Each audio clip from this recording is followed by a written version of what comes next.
नमस्कार दोस्तों, आज हम बात करेंगे मंगला गौरी व्रत के बारे में। जो सावन में मंगला गौरी व्रत किया जाता है उसके बारे में। जिस प्रकार सावन में हर सोमवार को शिव जी की पूजा करते हैं, उसी प्रकार सावन में हर मंगलवार को मंगला गौरी की पूजा की जाती है। इस दिन माता को मंगला गौरी की विधि विधान से पूजा की जाती है। दोस्तों, मंगला गौरी व्रत का जो पूजा विधि है वह इस प्रकार है कि इसमें यह व्रत हमें 5 साल तक करना होता है और 5वें साल के आखिरी मंगलवार को इसका उद्यापन करना होता है। बस सावन के जो 4 या 5 जितने भी मंगल पड़ते हैं, बस उन्हीं को ही हमें यह व्रत करना होता है। और इस व्रत में माँ मंगला गौरी की पूजा सामग्री में हर सामान 16 की मात्रा में रखा जाता है। जैसे सुहाग पिटारी में हमें 16 की मात्रा में सारी चीज़ें लेनी होती है। जैसे 16 चूड़ियाँ, बिंदी, काजल, टिक्की, मेहंदी, रोली, ये सारा सामान ऐसे करके 16 लेना है। और जैसे पान, इलायची, लौंग, सुपारी, पत्ते, फूल, ये सब की मात्रा संख्याएँ हमें 16 ही रखनी होती हैं। और 7 प्रकार का इसमें अनाज रखना होता है और 5 प्रकार के सूखे मेवे, जिनको आप 16-16 की संख्या में ले सकते हैं। और इस पूजा में आटे का दिया जलाना होता है, जो उसमें 16 बत्तियों का चौमुखी दिया जलाया जाता है। और माता मंगला गौरी की मूर्ति साफ स्वच्छ मिट्टी से बनाकर माता मंगला गौरी की मूर्ति स्थापित की जाती है। इसमें माँ मंगला गौरी का व्रत सुहागिन महिलाएं अपने जीवन में सुख समृद्धि और सुखी दाम्पत्य जीवन की प्राप्ति के लिए करती हैं।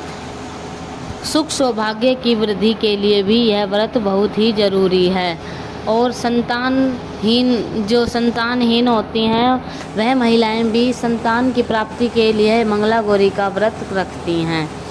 यह व्रत बहुत ही उत्तम होता है। दोस्तों, इस व्रत में आप माता रानी को सारी सुहाग सामग्री चढ़ाएं। और अब मैं बताती हूँ कि आपको सबसे पहले क्या करना है। आपको एक चौकी पर आधे हिस्से में लाल कपड़ा और आधे हिस्से में सफ़ेद कपड़ा बिछाएं। सफ़ेद कपड़े पर चावल की 9 ढेरियाँ करें और एक पीपल के पत्ते पर, या पान का पत्ता हो तो अच्छा है, उस पर थोड़े से चावल रखकर गणेश जी को वहाँ पर विराजमान करें। और लाल कपड़े के ऊपर 16 गेहूं की 16 ढेरियाँ करें और थोड़े से गेहूं डाल एक साइड में रखकर उसके ऊपर कलश स्थापना करें और उस पर नारियल रखें और माता को वहाँ पर विराजमान करें। फिर माता की पूरी विधि विधान से पूरे षोडशोपचार से पूजा करें। दिया 16 बत्तियों तार वाला जो दिया है वो चौमुखी आटे का वह जलाएं और धूप बत्ती, अगरबत्ती आदि से माता की पूरी अच्छे से विधि विधान से पूजा करें। सबसे पहले गणेश जी की पूजा करें, उसके बाद कलश की पूजा करें। और जो हमने 9 ढेरियाँ चावल की हैं वो नवग्रह मानकर उनकी भी पूजा करें। और जो 16 गेहूं की ढेरियाँ हैं वो 16 माताओं को मानकर उनकी भी पूजा करें।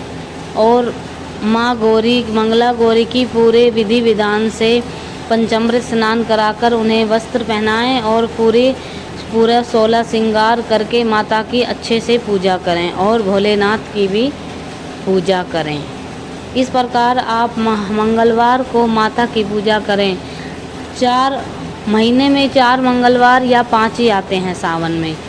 उसके बाद जब जो लास्ट मंगलवार के बाद जो बुधवार आता है, उस दिन माता की पूरी विधि विधान से पूजा कर आखिरी मंगलवार को इसमें जो भी आप सुहाग पिटारी का सामान रखते हैं वो अपनी सासू माँ को दे दें। और इसमें जो मिठाई 16 इसमें आटे के लड्डू बनाए जाते हैं दोस्तों, वो भी अपनी सासू माँ को दिए जाते हैं। और कुछ दक्षिणा है वो पंडित जी को भी दी जाती है। और इस प्रकार अगले दिन बुधवार को आप माता का किसी अच्छे तालाब में या फिर नदी नाला कुछ भी हो उसमें माता का विसर्जन करें और माता से प्रार्थना करें कि वह आपके घर में सुख समृद्धि शांति रखें। इस प्रकार यह छोटी सी जानकारी माँ मंगला गौरी के व्रत के बारे में है दोस्तों।